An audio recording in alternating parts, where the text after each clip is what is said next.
Have you ever driven by a roadside sign or exhibit or a house or something that perked your interest? Maybe it's a historical site, hard to get to. Maybe you stop, maybe you don't. Well, that's exactly what we're doing here today at Fort Davis.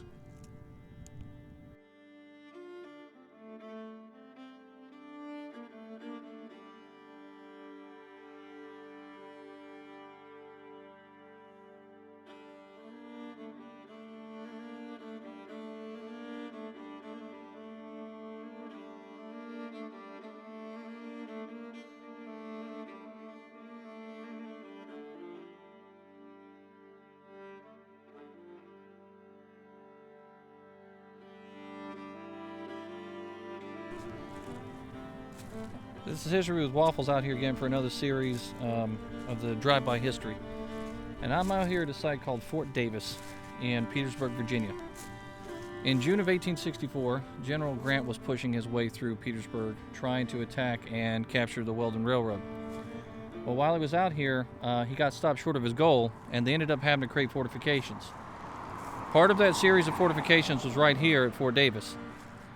Fort Davis was built, and eventually it would have been named Fort Warren after Governor K. Warren.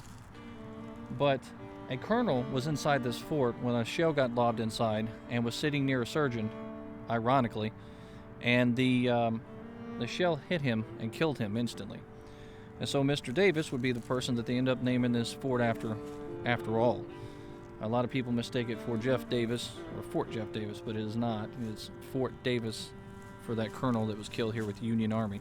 So this was part of the Union fortifications here in Petersburg, Virginia in 1864 and 1865.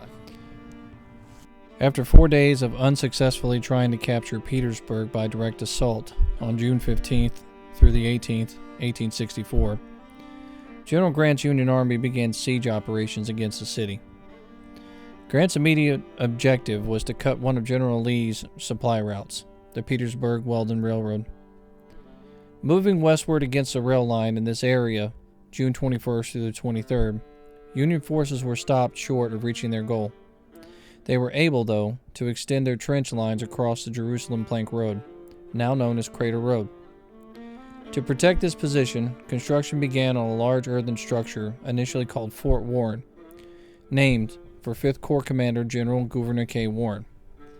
One of the Union soldiers assigned to this task recalled, "Covering about 3 acres of ground, it is capable of holding a brigade.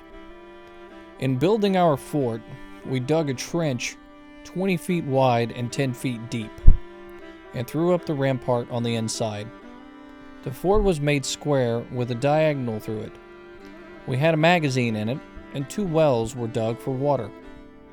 It took 8 men to get 1 shovelful of dirt from the bottom of the ditch to the top of the work, the men standing in little niches cut in the side of the bank and passing the earth from one to another." The completed fort held a garrison of about 550 men with 8 field guns.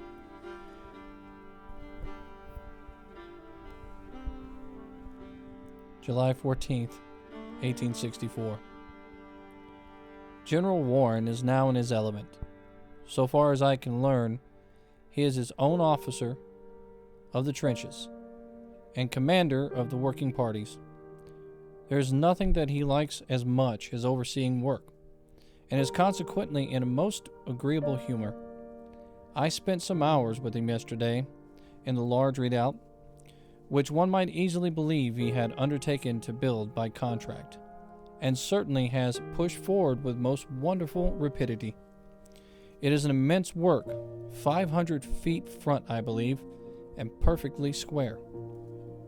Colonel Charles S. Wainwright, A Diary of Battle.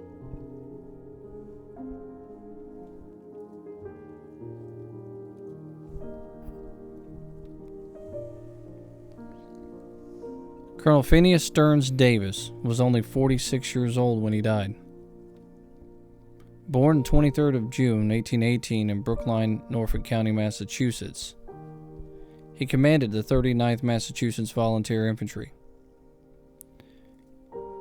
He was commissioned August 29, 1862, and he commanded an unattached brigade defending Washington, D.C. from November of 1863 to January of 1863 before his unit took the field in Virginia. He was killed in action during the siege of Petersburg in July 1864 when an artillery shell tore through his right thigh, ironically when he was sitting near the 39th surgeon.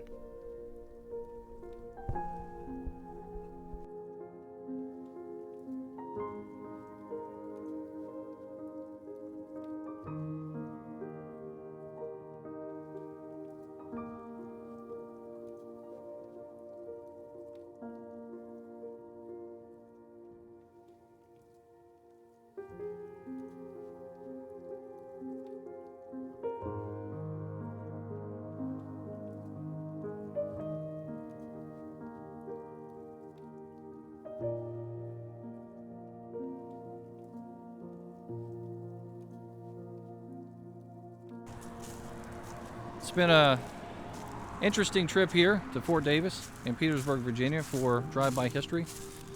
Until next time, this is History with Waffles.